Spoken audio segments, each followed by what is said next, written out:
I don't really know what the number is, and certainly we hear anything from 7 out of 10 to 9 out of 10 transactions don't realize their full potential. I don't know if the number is as important as recognizing that I think if we are going to continue at this rate of M&A activity, the 2017 blip excluded, we're going to have to pay a lot more attention not only to the convergence of people and process, but also the application of technology to that process, which I think just intensifies the challenge. So it's wonderful to have the leadership of E&Y, who truly are, as I've said, at the forefront of this discussion, to lead a conversation together with Greg Bedrosian, one of our favorite veteran deal makers, what I refer to as one of our academic practitioners. Thank you. I look forward to this conversation very much. Thanks so much. Thanks.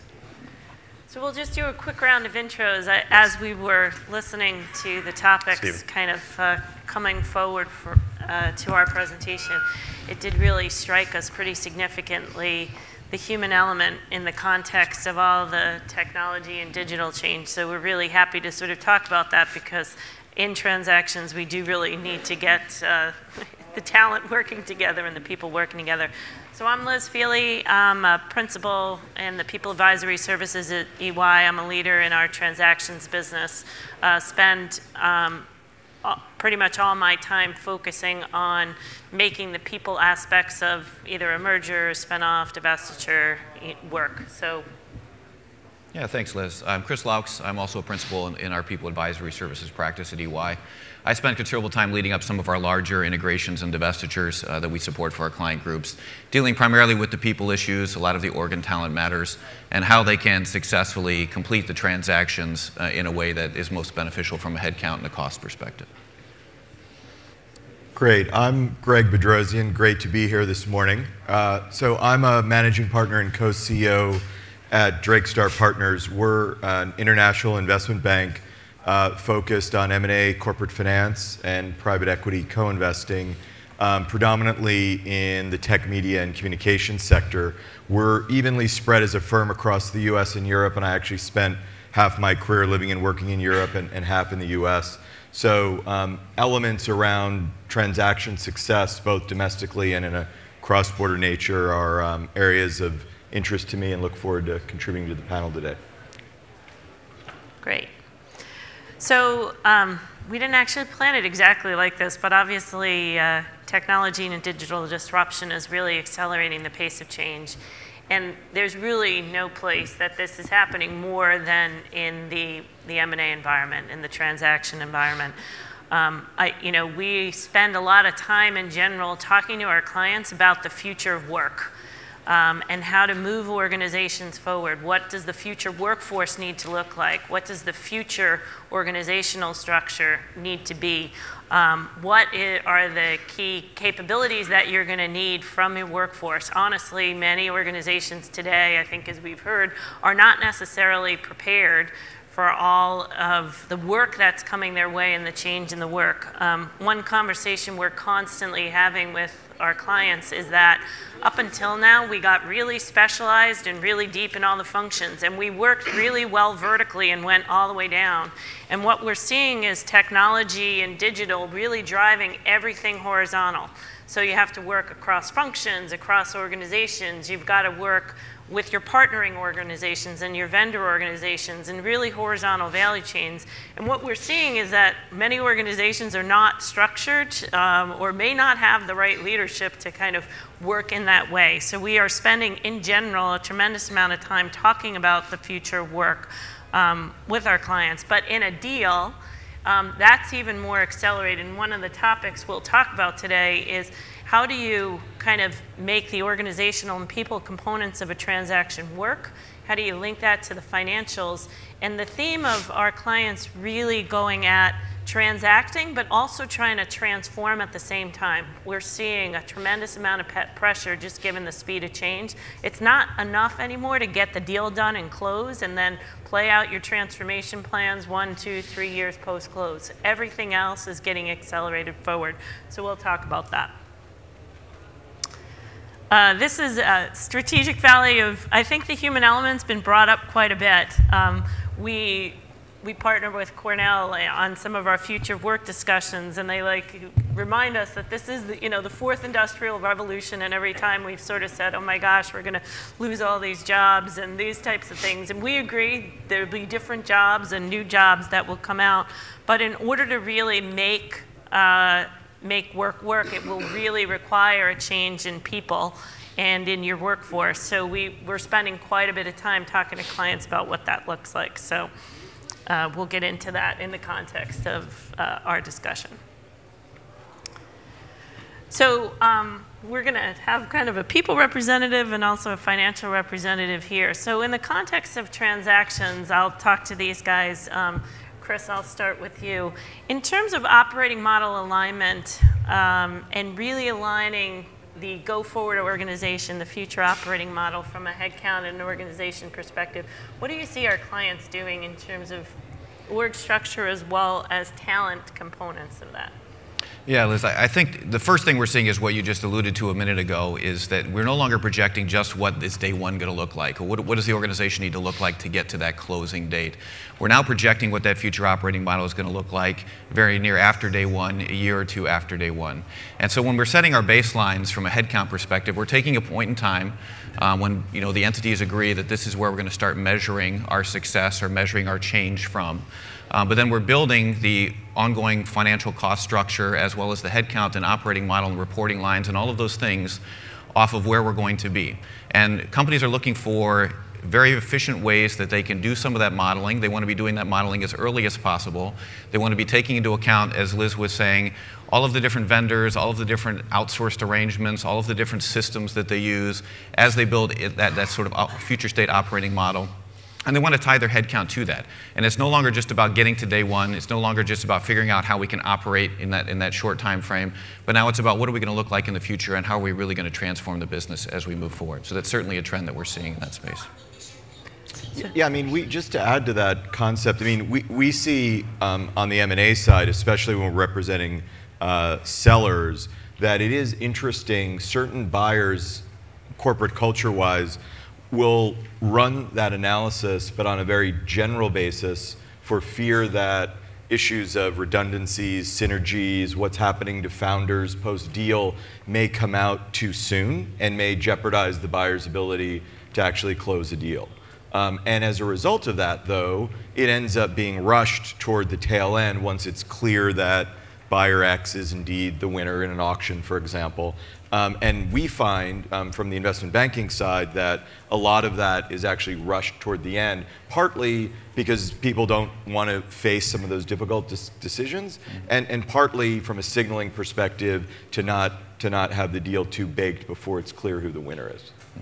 Yeah, and so I think one thing that we've talked about is sort of the announce to close phase and really how to capitalize on that, because we would agree some of that is happening sort of behind the scenes. Right. But Chris, maybe we could talk about how are clients, either from an org design or from a job mapping perspective, what used to be anathema in terms of talking about new org structures, workforce planning, all in the announce to close phase. How are clients doing that in an accelerated way? Yeah, absolutely. So once you can get past it, at least to a point of exclusivity, right? When you get past the sort of competing bids and you have two parties that want to work in common and you have a closing date in the future, what we've seen a lot of clients doing is using a clean team concept and then using technology to provide the means to do some of this pre-closing modeling that we're talking about. And so EY, for example, has an Org and Talent Hub tool. It's a proprietary database that we've created where you can take information out of HR systems from both sides of a particular deal and put that information basically into a sandbox. And you can use that tool to sort of model what is our future reporting lines going to look like. You can do it on a no-names basis. We can do it in a very secure environment. And we can do it in a way that allows them to do some projections around the future operating model, allows them to do some initial thoughts around restructurings or things that they want to do, and see it visually. They can see it from an analytics perspective. They can also see it on org charts or different ways that we can visually show them the impact to the business.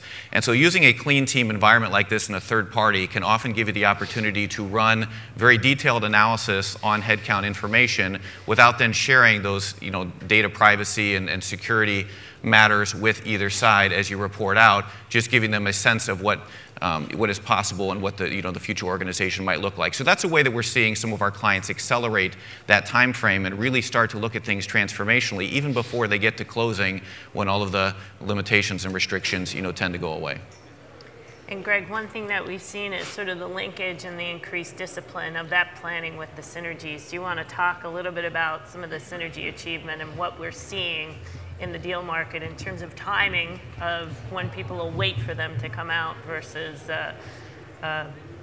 accelerating them? Sure. Well, I mean, different M&A deals happen for different reasons, right? So in some cases, if it's a U.S. corporate acquiring a European corporate, there's often less headcount synergies by design. It's more of a geographic or customer expansion, but there may be elements around the technology or product that are being aligned or unified. Conversely, especially in the technology industry, whether it's in Silicon Valley or the East Coast, you're seeing a lot of the big global tech players acquiring the young, mid-sized, venture-backed or entrepreneur-owned businesses. In those cases, there's an element of synergy in terms of how does that business plug into an Oracle, a Cisco, an Amazon, et cetera, and what are the financial synergies. But also, there's a career development issue that we see a lot of, especially with younger venture-backed businesses on the sale to a big corporate, where a lot of the planning tools that you guys at E&Y are talking about are highly relevant, because there could be a financial deal completed and some of the top talent, especially in a tech company, are then wondering, is there a role for me? How does this fit in? Am I being synergized out, so to speak, with not a role? Or is this actually a chance for me to operate on a bigger stage? And often, again, without the planning tools that you all are talking about, some of that becomes less obvious. And so some of the talent then, between announcement and closing, will start looking for other opportunities, because they'll figure, the new opportunity, the new acquirer can't be as interesting as what I currently have. So those are some of the variables. That's perfect. Maybe, Chris, we can talk a little bit about some of the org design, but particularly kind of from a leadership and key talent and what we see our clients doing. One of the things that I've talked to clients about, especially in a merger, but also in a spin, right? In a merger, it's sort of like people think somebody wins, somebody loses. And I think one of the discussions that we're trying to have with our clients is to say, listen, you just bought, if you're number 2 and you just bought number 5, this is your one-time chance, right? To build your bench, to build succession planning, and to sort of legitimately, not raid, but own that talent. So how do we change this more from an X versus Y conversation to a succession planning conversation, basing, to really understand what you need. So you want to talk about how our clients are really accelerating and through data really giving tremendous amount of visibility to those leadership and talent discussions? Yeah, absolutely. So part of what we can accomplish as we're talking about this pre-closing period and some of the planning that we can be doing is taking a look at the analytics of the workforce we have involved. And Liz just mentioned succession planning, for example. Being able to take a look at that headcount data and start to predict where we're going to have some retirements in the future, where in parts of the business that are critically important to success of the deal do we have potential leadership turnover for other reasons, and running some analytics around that information and starting to plan for areas of focus. That allows you then to focus on, well, do we need to keep some key talent from perhaps the acquired entity in particular situations where we know that we are starting to age or we know that we are making transformational changes. The other thing it allows us to do is really think about that future leadership team in terms of our new purpose and our new direction. Right? In the past, it was always, at least from a merger standpoint, typically, as Liz was saying, you have a winner and a loser per se, and many times the loser, apart from a few leaders, were sort of pushed to the side, and it was the winner who would just sort of move forward with their leadership team.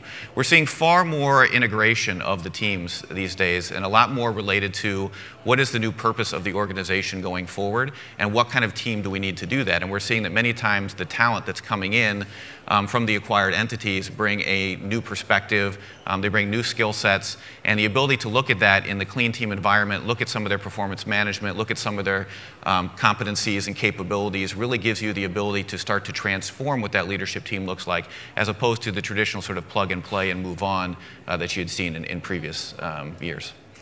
Yeah, and just one thing, as it relates to future of work, EY's now spent a lot of time to develop what we call our digital leadership competencies. So not only are we looking at sort of base competencies of, if you're a CFO, you understand sort of the financials and those types of things, but what does it actually take today to be a digital leader? And some of those elements are 360-degree thinking, hyper collaboration. So when we go through a talent process, not only are we looking for what we'll call core leadership skills or core capabilities, but we're now trying to look at those additional capabilities that are going to enable you to operate more sort of in a horizontal way. I guess one thing, Greg, from a spin-off perspective, I'm interested in how you guys look at sort of the leadership of the team. One of the things we're seeing is organizations try to accelerate some of those leadership decisions, particularly for some of the road shows and those types of things. Do you want to talk about that in the context of in a spin-off context? A company divesting, or right? So those are interesting ones, and if it's in a public company case where the new entity will also be public, certainly that needs to be addressed well in advance. In a private company situation, that's again often an opportunity for the next generation of leadership to kind of take over one of the divisions that will then be independent.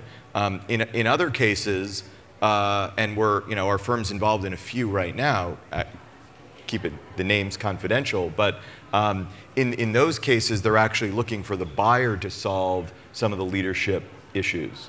And we've earmarked a few logical acquirers where that division, maybe without the top leadership, but with the base technology and operations, can then plug in nicely to a new acquirer. The risk in that, of course, is if some of those handful of select acquirers don't actually want to do the transaction, and it's a different group or a private equity sponsor that's owning it, then they need to actually fix the leadership issue before completing a deal.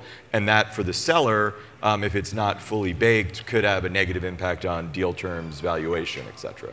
Yeah, I do think, just following up on Greg's point there around different situations, different buyers bring different capabilities to fill positions to the table. The one thing that being able to do some of this analysis pre-deal does is it helps you set your timetables effectively. So in the past, perhaps you would move into a transaction, you'd set a closing date, or you'd set a particular target date of something you wanted to have accomplished without the full knowledge of what kind of workforce you were inheriting or what kind of workforce was available to you. Now you have the ability to predict for those positions that you want to recruit for. You can set recruiting timelines and effectively manage how quickly you think you can fill those positions, whether or not you need to bring in third parties to help with those assessments. And it really gives you the ability to adapt to a particular buyer or the different party in play, and see how quickly you can do that, and then effectively map the timelines associated with getting the entire business up and running and getting that leadership team in place. So it really helps you put more predictability around that, which we found to be very successful when setting the actual timelines of a deal and sticking to those timelines, and not having to push dates because you can't find the right leadership team or the right key stakeholders in some of these situations. That's great. So Chris, let's talk a little bit about, it used to be day one readiness. You had to be ready for day one, and then we'll figure it out after that. Can we talk a little bit about how our clients are really infusing transformation into their org design and their talent planning, especially driven by digital or AI, and where they can streamline functions or consolidate within a customer organization, a disparate group, to really deliver the value? Sure. So in the past, Liz, as you talked about, what we would typically see is, let's just take HR, for example. Two HR organizations are coming together. And what you would typically see is the one HR organization who was the acquirer would typically sort of dictate and say, we'd like to keep a handful of your people who have some legacy knowledge, but really we have our own service delivery model over here, and we're just going to plug them into our existing structure. What we're seeing now is a completely different take on that process. What we're seeing now is an assessment of the transformation of that HR business to meet the needs of the new, broader, and larger larger organization. And that typically will mean doing things like reassessing your shared services structures, reassessing the systems that you're using. And so what we'll find is the headcount modeling is no longer just simply identifying a few key people we want to bring along and eliminating the rest and sort of helping them out the door. It's now an assessment of, no, we're not only going to change who we're bringing in, we're going to change our own existing headcount. We're going to relocate them to a more beneficial location in order to provide services to the broader organization, and or we're going to outsource a piece that we didn't outsource before because, for example, maybe there's a new systems play, maybe there's a new volume play that we can do, which will really enhance our business in the longer term. So they're looking at things much more transformationally than they were because they have access to that information sooner, as opposed to just making some plug-and-play decisions and then dealing with those a year or two down the road. And it really gives organizations an opportunity to optimize their cost structures much more quickly than they had in the past, and really make sure that they are building an organization that's transformed for the future success of the business, as opposed to simply getting the deal done. Yeah, so I think also from a financial modeling perspective, and Greg, this would be interesting, we're also seeing our clients really tie out the headcount and the dollars. I often say if you can get HR and finance on the same page from kind of a headcount baseline and a finance baseline perspective early on, you're in really good shape because you can really see how it plays out. Do we want to talk a little bit about the rigor that we're seeing our clients kind of drive that, Chris, and then Greg, get a reaction kind of from a financial performance perspective? Yeah, I think as we're talking about some of these transformational opportunities, the rigor that we're seeing is HR and finance are closely linked to track the costs associated with these initiatives. So it's no longer simply, what is the eliminated severance, associated with the headcount that we're not going to keep, or calculations associated with that. It's now, what is the cost of the transformation that we're talking about in the initiatives? And the finance team is working closely with, the headcount teams to put discrete synergy initiatives and tracking in the tools that we've developed to make sure you can actually categorize and quantify the value that's being generated or the cost that's being generated for some of the different changes that are happening, and then roll those up from a reporting perspective on a regular basis. And so we're seeing the use of synergy aggregator type tools that not only pull in the headcount costs and the headcount changes that are happening and tie those to specific synergy initiatives, but also the non-headcount real estate, systems, other costs that are out there, and aggregate those together to really give some precise reporting in the short term that helps the businesses really plan for the cost and capital that they're going to need to make some of these things a reality. Yeah, just to tie that into some of the things that we see in deals, a lot of it, a lot of what incites the rigor is to the extent that management teams' compensation and incentives are tied to some of those benchmarks. So what we've seen is, and I've seen in my career, people get extremely focused if some of those metrics that you're talking about somehow lead to 2-3 years out, extra bonus compensation or rewards for the leadership team. And that is a great way to get everyone to focus on that, while the deal is coming together. The other element, which this topic just reminded me of, is the other element is in many deals, especially in the middle market, where I know a lot of this audience is active, have earnout elements, and those who aren't familiar with the concept, it's basically you get paid a certain portion of the purchase price today, and then over some period of time down the road, it could be 1 or 2 years, the balance of the purchase price is paid if certain benchmarks are hit.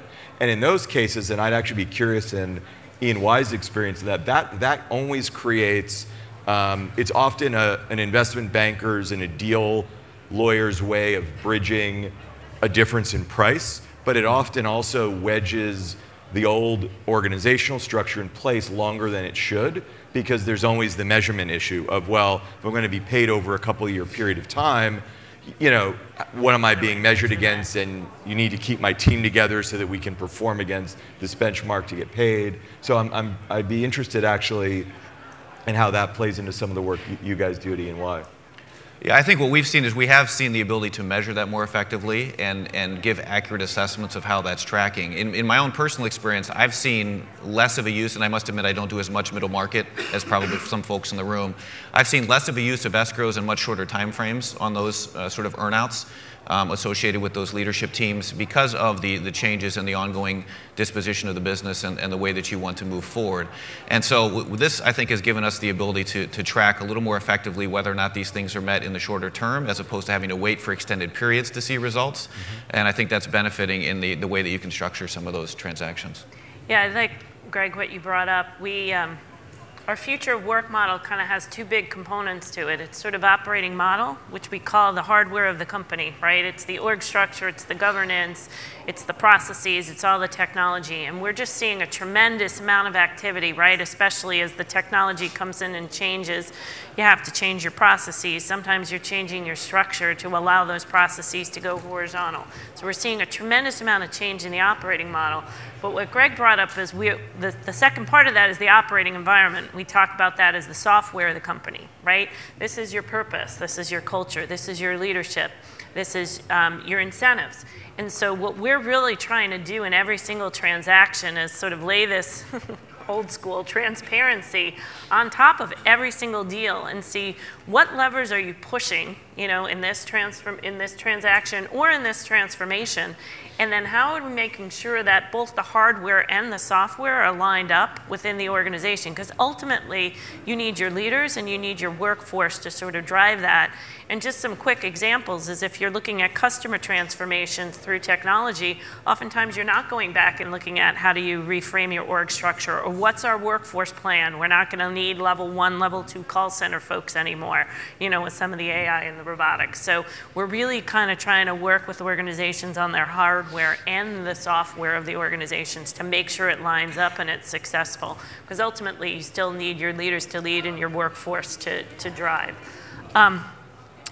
So Chris, just a quick question on some of the transition planning that we see in the context. So all of this accelerated, Oregon Talent Hub is a version of digital, right? It's sort of accelerated employee data in a very short, or workforce data in a very short period of time to really drive forward-looking visibility. What does that enable from a transition planning perspective and allows companies to be successful? Yeah, I think one of the biggest benefits we've seen is the ability to define a clear process of how you're going about doing some of the transition planning, and then get to answers a little more quickly than you had in the past. So the ability to use technology to quickly, as I mentioned, sort of create that sandbox of planning and start to make some headcount decisions even before you get to the actual closing of the transaction gives you the ability to prepare communications to your employees, communicate that when you're going to have true dates of when you're going to have decisions made that they can count on and rely on and expect, and it allows them to remain engaged. The other thing it does is it allows you to identify some of those key leaders more quickly who can start to disseminate some of the messages and the purpose and the reason why we're doing this deal and start to play those key stakeholder and change agent roles that you need in a situation like this to engage with the workforce, start to have some of that direct reporting sooner than you could in the past, and really start to have that new identity take place in a much faster time frame than you could previously. Great. So I think we'll talk to a quick case study that we've been working on, and then Greg, it would be good to get a perspective on the market and what's coming up, and then take some questions. So Chris, we're currently working on a pretty complicated transaction that has sort of acquisition, spin-offs, divestitures, everything going on. So yeah, absolutely. So a large transaction, 2 global companies coming together, and then they're ultimately going to split into 3 new enterprises. And part of what we've been helping them do is use our Oregon Talent Hub to manage the headcount movements associated with all of this transaction. The deal didn't actually close. The merger of the 2 entities didn't close until fall of this year, but we actually were able to start all the way back in 2016 some of the organizational design work associated with the transaction within certain data privacy and security requirements. So we were able to do things on a no-names basis, on a positional basis within our tool to allow them to start to map out the framework of what they thought these 3 SpinCos would look like, these 3 new entities would look like as they combine their 2 organizations. We were able to play a role as a clean team advisor to them so we could have access to much of the headcount information but not share it with either side. So we weren't breaking any competitive rules in terms of sharing information in case the deal were to break up or other situations were to occur. And by doing that, they really got a head start on some of the predictability of the cost of the transaction, the timing of the transaction, and even some of those leadership positions they were able to start preparing for. And so we effectively used it to do that. In addition, we've now moved into the phase where we're helping them work through the actual talent selection associated with the transaction. So they've now closed the deal and they can share some of that headcount data, and we can now start to look at actual individuals, their performance management histories, their competency histories, and start to really build the structure of those 3 institutions that are going to come out of this transaction. And each one of them has a unique identity and a unique culture. And so the benefit of being able to do this now is to be able to build out those leadership teams, be able to start to have them operate even within the combined structure that they're in now as 3 distinct entities, so they can start to build their new identities, start to work with their new purpose, and be driven by what they will make them successful when they do actually split a year from now in the marketplace. And so the tool itself has enabled that in a very secure and, as I mentioned, data protected way to accelerate a lot of those transformational activities. Thanks, Greg. So Greg, just curious, all the discussion, the market and how people are critical in terms of the transaction landscape and making it happen. Yeah, so I mean, we're seeing both in middle market and larger scale transactions still a relatively strong M&A market, especially in some of the sectors our firm focuses on: tech, media, and communications.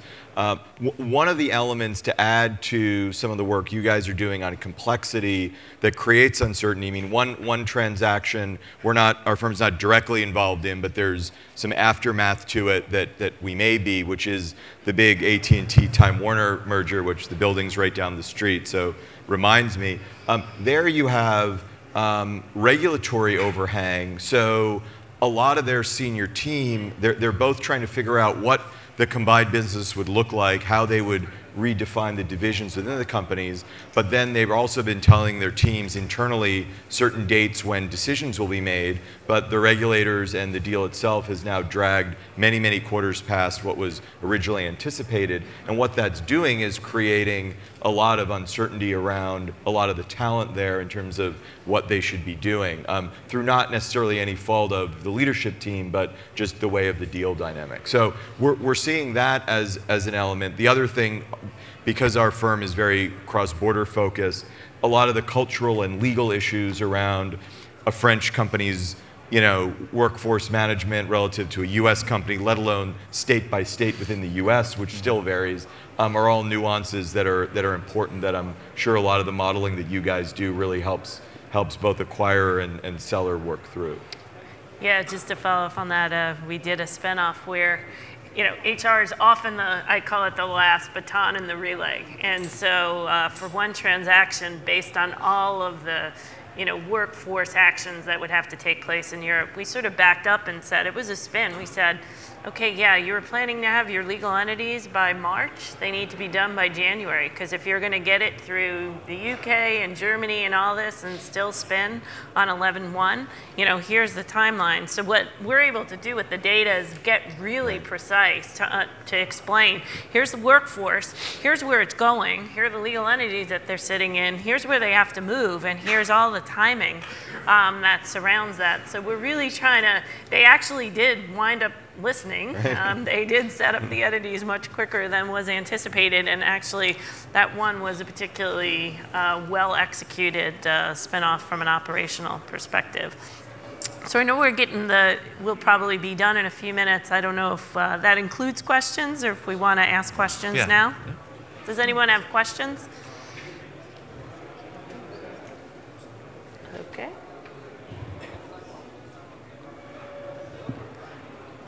All right. All right. Well, thank you very much. Thank you.